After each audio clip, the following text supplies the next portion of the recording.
So speaking of breast cancer, I'm super excited to invite our first guest of the night. Monica is here from our Survivors Rock, a breast cancer can stick it community. What's up, Monica? Is in the house. Hello, everybody. How you doing, girl? I'm awesome. How are you? I am Glad to great, be. man. Yeah, I'm super excited to have you. And I did some posts and told everybody that we have this really cool connection because your son Parker was one of our top fundraisers at Drummathon 2021 last year. Oh, Yeah, it's oh, so amazing. And I wish I should have, if I had had more time, I could have like put together a video of one of his performances. We have so much video footage from that event. In fact, we have a lot of stuff from ANC TV, who is an awesome sponsor, and I should have thrown that together. But that just means you're gonna have to come back. That's all there is to okay. No it. problem. Yeah, Parker still says that was truly the best day of his life. That's so We cool. we talk about it frequently and rewatch the videos and get all giddy about it and we're already planning for this year, so That's start awesome. start fundraising soon. Yeah, that is really awesome, and we can't wait to release all the information about Drummathon 2022 coming up in October this year. Cannot wait to announce that. You'll be one of the first to know for sure. No worries there. Good deal. Sweet. Well, so tonight we like to always with our breast cancer survivors because every story is so drastically different. We love for our breast cancer survivors to tell us about their journey, and especially the important thing is how you learned that you had breast cancer because this is so helpful to so many women out there. So why don't you start us off and telling us how you actually learned that you had breast cancer? Really, I was in the shower and I went to go and just was like trying to, wash and stuff. And then I just felt something that didn't seem exactly right. And I thought that was not there before.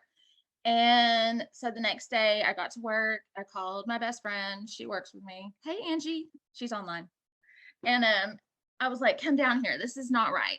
And so she's like, yeah, I think you need to call your doctor.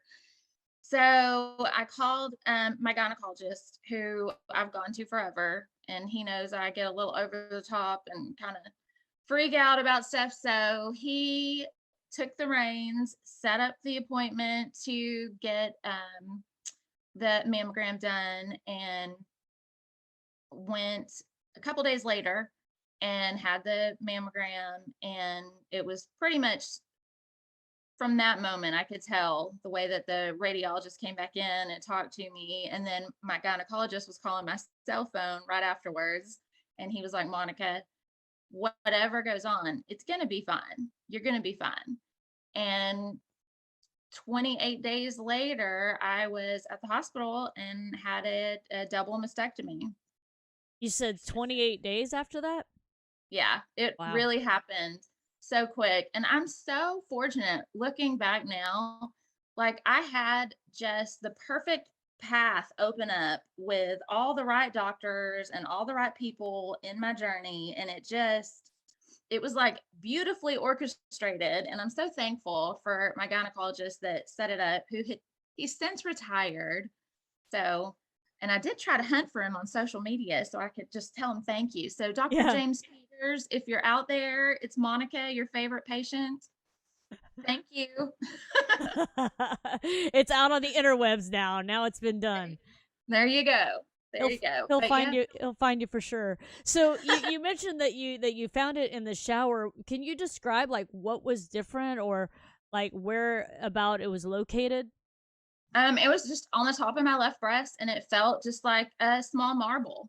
And I thought that was not, and I have dense breast tissue, or I had dense breast tissue, but it just was like a marble, and and you could feel it and it moved around, and it was kind of on the top, like, and it wasn't right.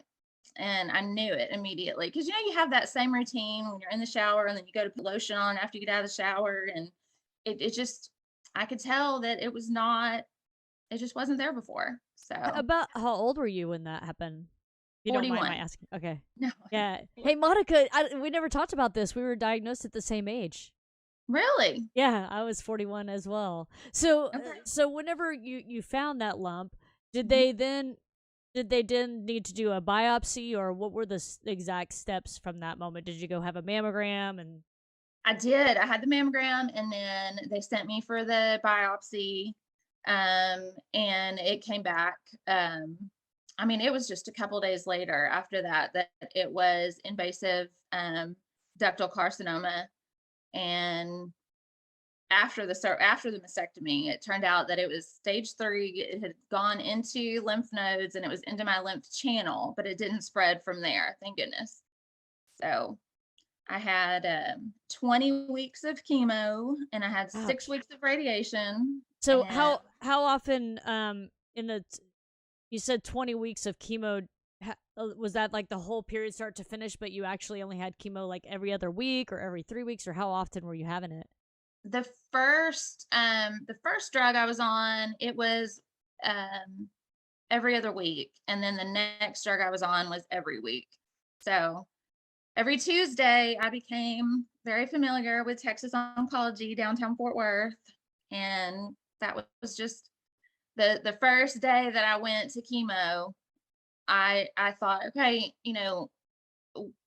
I'm gonna have cancer, whether I have a good attitude about this or whether I'm, really sad and upset all the time. And I thought, I'm gonna just be myself. I'm gonna be positive, and I'm gonna get through it. So I marched in there on that first day with I made some these little iron-on letters, and I ironed them on to a pair of black underwear that said "Big Girl Panties," and I put on my big girl panties, letters across my butt, and I marched in wearing my big girl panties, and That is, thought, man. I noticed that there's some people from the breast cancer kids to get bored on right now, and I'm thinking that you might be onto a new merchandise product for our online store. there you go, there you I'm go. serious. That's some good stuff, and you're getting a little ornery, Monica, and I counted on that. And I need to tell you that Christopher Taylor, who I'm guessing is your husband, Oh no. possibly, Yes, yes. What he did he he, say? he says, "Hey, that lady is on my dating app."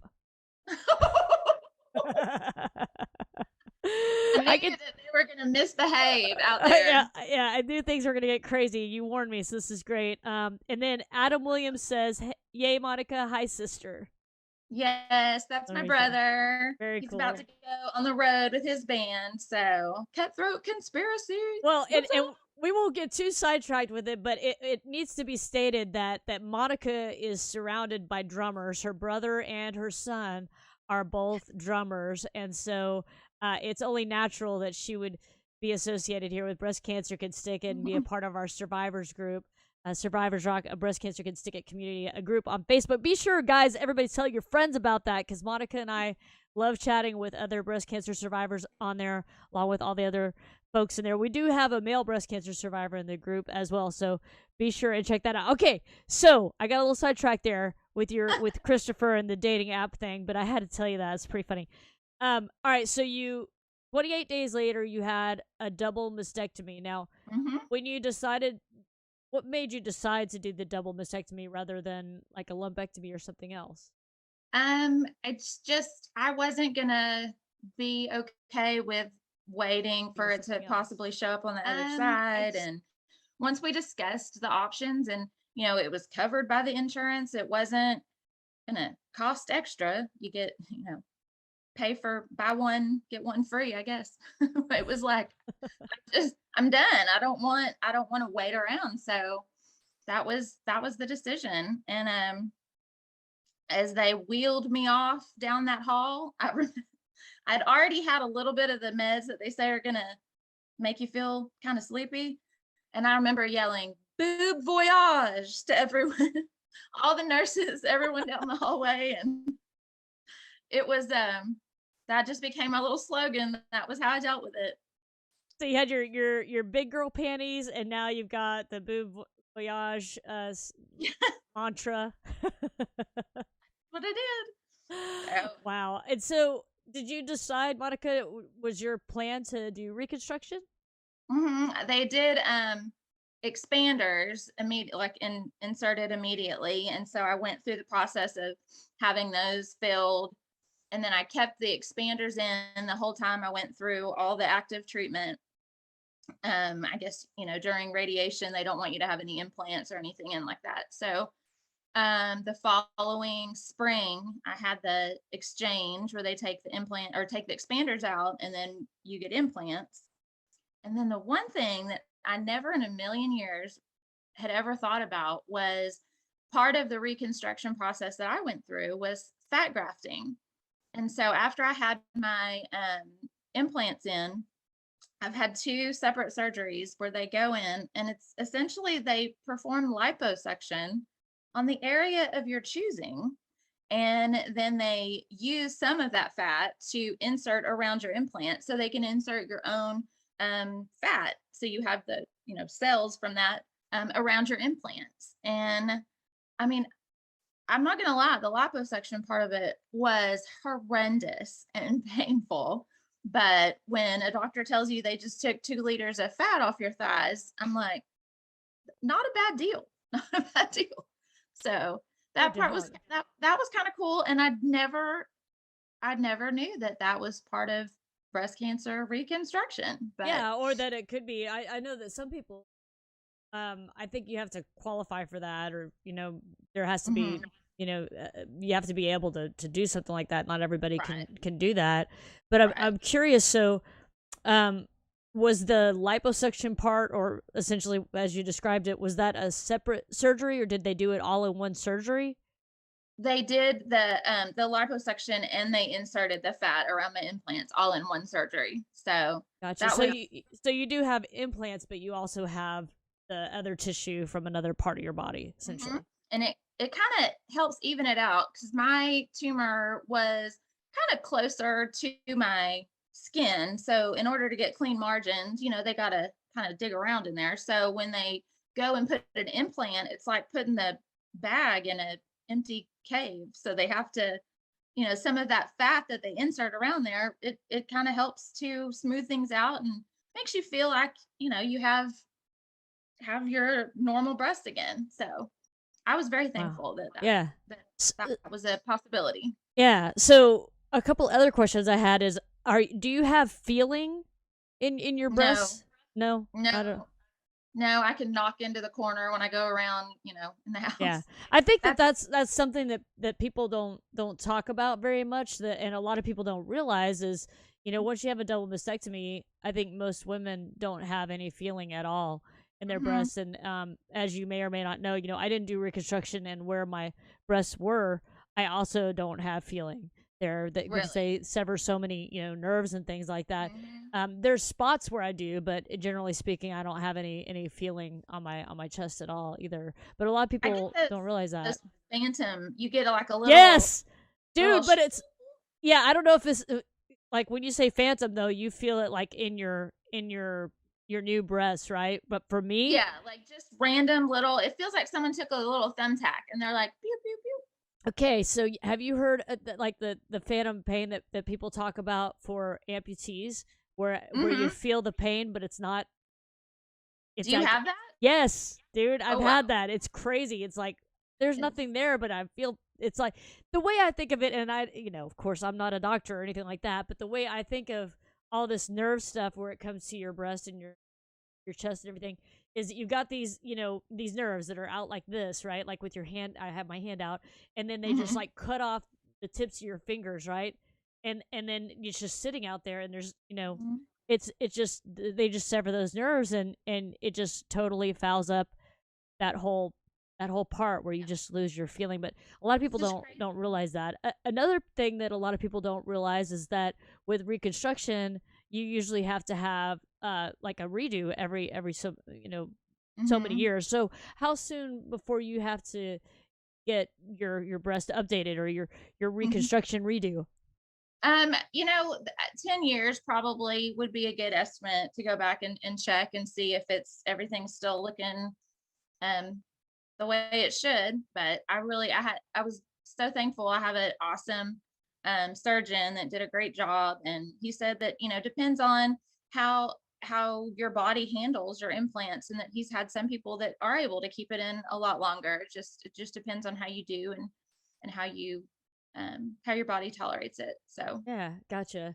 And another question that comes up a lot is about like mammograms and screening like down the line. Do you have to have mammograms, or do you do self exam? They're not any concern about that at all now, or I don't have any mammograms. I do just, continue with self checks and stuff. And I did have something that didn't feel right last year. And I think it's just because of scar tissue.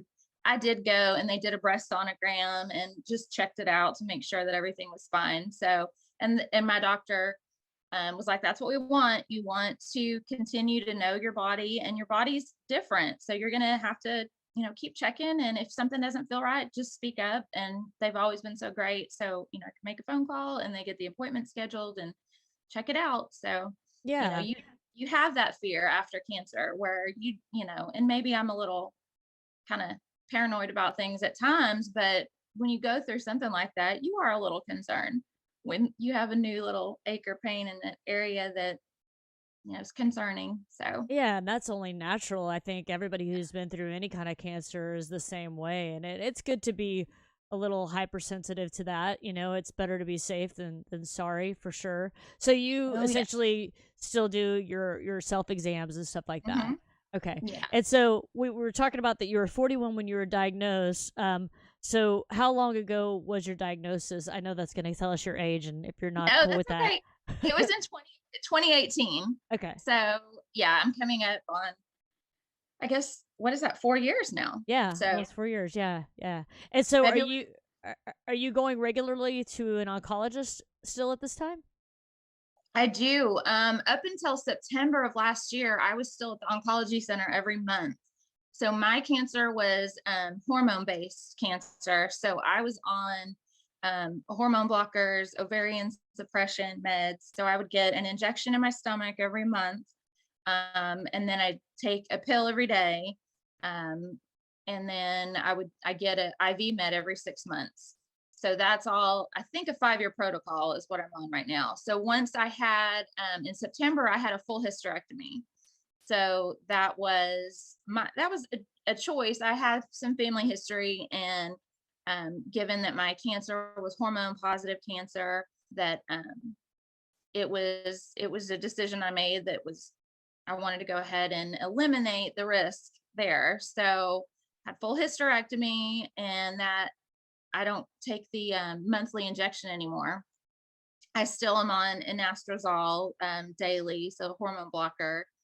So we're gonna keep the hormones at bay for a while longer to make sure that nobody comes, they don't join up again and have a party somewhere else in my body. Right. So you said that you were hormone positive. Was it ER or PR positive, HER2 positive? Do you recall? It was HER2 negative, but ER/PR positive. Yeah, Yeah. yeah. Okay, gotcha. Yeah. And That I did the genetic testing, and I'm not BRCA positive. So I didn't have any genetic predisposition, and we don't have any breast cancer in the family. So I yeah, know a lot of people might put off on their mammograms and say, well, we don't have family history and I'm still kind of young. And you have to get checked. You have to check yourself. You have to go and get your screenings done, people. yeah, amen to that. So you mentioned, okay, I have like 1,000,005 questions that I keep forgetting to ask. Okay, so with the whole hysterectomy, you said Hmm. that was a personal choice. So there wasn't an oncologist that was like, hey, you should have a hysterectomy.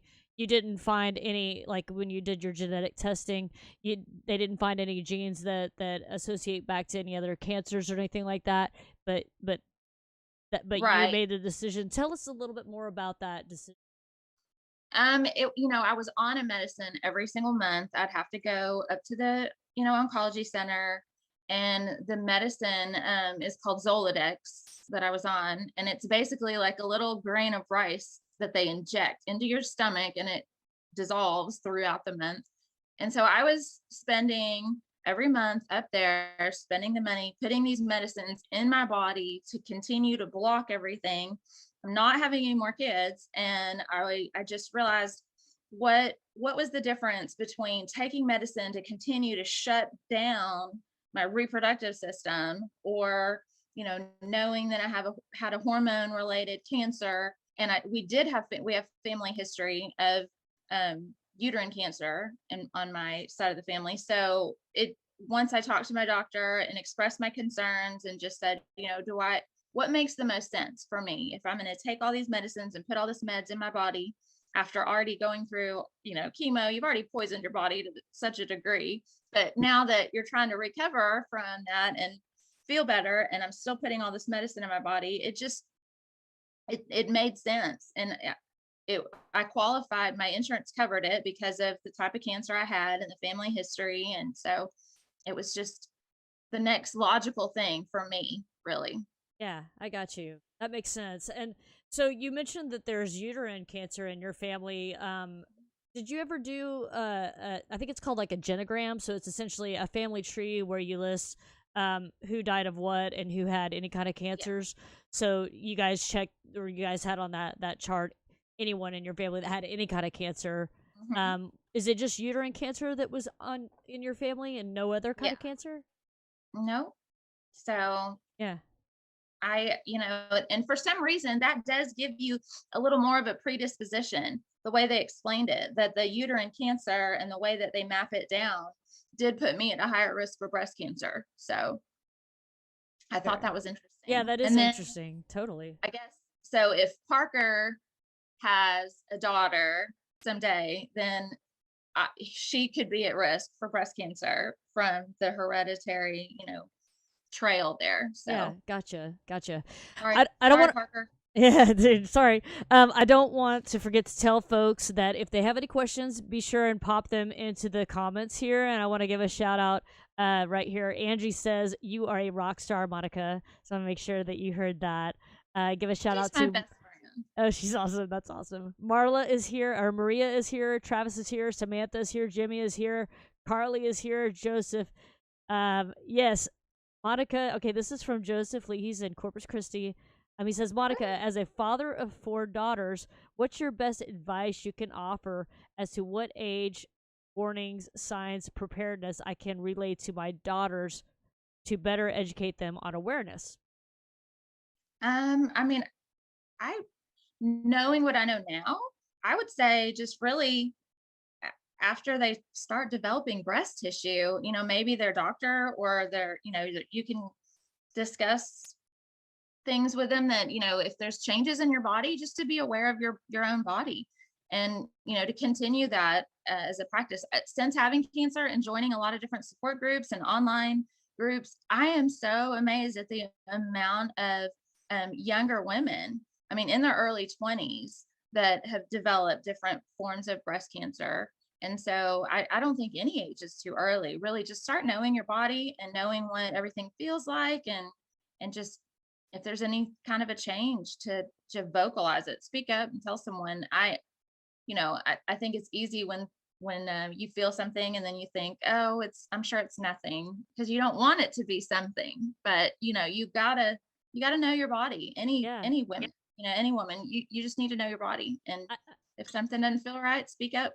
I totally echo that sentiment, Monica. In fact, Jennifer is a breast cancer survivor. She's in the broadcast right now, and we did a speaking engagement recently to high school girls, and she said essentially the exact same thing: know your Mhm. body. And it doesn't have to just be about cancer; it could be about anything. So, just being familiar with your body, and being able to know when you notice changes, and then Yeah, speaking up about those changes. It never hurts to do that. I think that that's a really, really great point. Yeah, Joseph said he definitely. forgot to mention that they are 26 31. So yeah, Joseph, I would say Oh, now, definitely. man, definitely tell them to make sure Now. that they are getting familiar with their body, and if they notice any changes. And another important fact to note is it doesn't have to just be like changes that you can feel. It could be changes that you see. There's Hmm. inflammatory breast cancer, which is usually visual.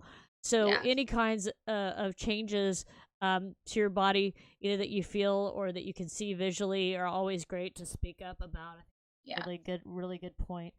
definitely. Samantha says, "Hey, girly," and Hello. then Christina says, "Love you, Monica," and it was like Monica.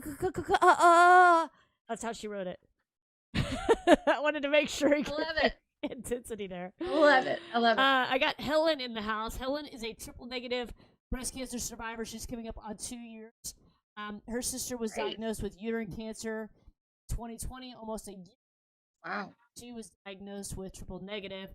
and she Oh, hasn't met too many other breast cancer survivors that also have uterine cancer in their families. So, Helen, I don't know if you're part of our survivor group. You may have just joined because we posted in the survivor group about this, but the Survivors Rock, a breast cancer contingent community, we are over there. You could totally hook up with Monica in there, and you guys could talk shop all day long about that. definitely. I would love to talk to you. And I know that a little over, and I wanted to give you that extra time. So we just have a couple of minutes left, but real quick, you went through all your chemo. If you Hmm. could tell us, like, what was the worst part about going through chemo? Can you talk about that? I think with all the unknowns, really. Um, I really just once I decided to just keep the same positive attitude that I could going through it, everything was a lot easier, but the unknowns. I mean, like one of the things I remember just not knowing when my hair was going to come out and when it was time to go ahead and shave it off. And a girl that I worked with that had gone through a different type of cancer, but she was my cancer go-to because she was just a younger girl that went through cancer, and I would run to her with all my questions. Um, and she said, "You're gonna know. You'll just know." And I kept thinking, "What does that mean? I'll just know." And I kept thinking my hair would shoot out like porcupine quills. It was just gonna. And Jump off your head. yeah, and I didn't know what that meant. And you do know. I remember my head got itchy and my head felt sore, like a Yeah, ponytail was yeah. too long. Dude, I that's exactly the way I described it too. It's like when you have your hair in a ponytail and then you take it Mhm, out of the ponytail and that weird like tightness or kind of weird exactly. feeling on your head. Yeah, you do know for sure. That's how it is. And Yeah. so I knew, but it was looking back, it was the unknown part of it that was the hardest part. When, you don't know that first chemo treatment, how your body's going to react. Are you going to have a weird reaction, or how your skin's going to do during radiation, or, there's all the unknown parts.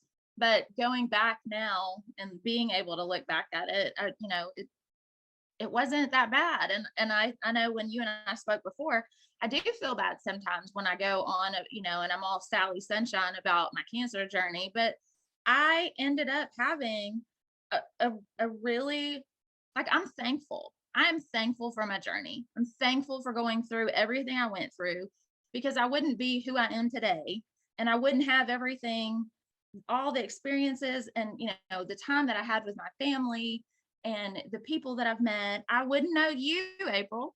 I wouldn't have Oh, gone to Drummathon. My kid wouldn't have gone on the stage and played with celebrity drummers. That was, the best day of his life. And the perspective that I have now and what a bad day looks like and what I thought a bad day looked like before is a huge difference.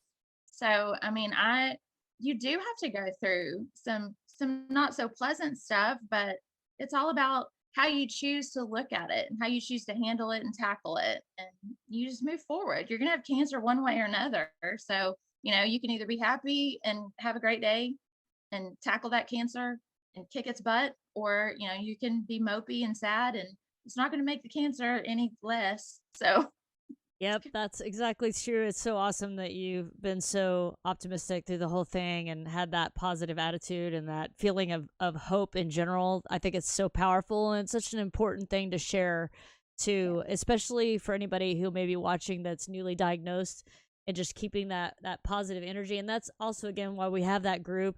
Monica's in there, guys. She can share that sunshine. I'm just saying. I will share it with Yeah, you. so come on over to Please Survivors reach Rock. out. Yeah, come on over to that Survivors Rock, a breast cancer contingent community. Make some friends, share your story, listen to other stories. We'll all share our experiences and help each other out. And we're really happy to be able to do that. Totally cool. Man, I hate to even stop chatting with you, Monica, but we got to get over to our next guest coming up, Nadine from Nadine's Music Manor. The last thing I'm going to ask you, real fast, though, I don't want to forget, is Okay. tell us, you pretty much already said it, but if you could just pick like one thing, what was like the best thing to come from having breast cancer? Um, this my perspective on life today. I'm thankful. I'm blessed and thankful. So I'm so thankful for the perspective of the journey that I went on and who I am today. So, and it wouldn't have happened had I not gone through cancer. So Yep, it's amazing what kind of great things can happen in your life by overcoming giant obstacles. All how you Definitely. look at it. It totally is. I want to point out that Joseph says, "Thank you for sharing your hardship and journey, and most of all, your strength with us. God bless you." And then Thank you. Philip says, "Love you, Monica." Anda says, "That's my girl." Lots of great comments in there. Big Bad Bill Martin from Florida says, "Gotta stay positive, 100%." So lots of great stuff in there. Be sure and go back and read those comments, Monica. And I hate to let you go, girl, but I gotta get moving on the show. We'll have you on again, and I'm sure we'll chat I'll be again there. soon. And look forward to Definitely. Drummathon 2022 and having Parker out again. Okay. Yes. Thanks, everybody. It was so nice to be here tonight. Yeah, have a great evening, girlie. Take care. You too. Bye. Bye bye. All right, everybody, give it up for Monica. Raise a roof, ladies and gentlemen. Oh, yeah.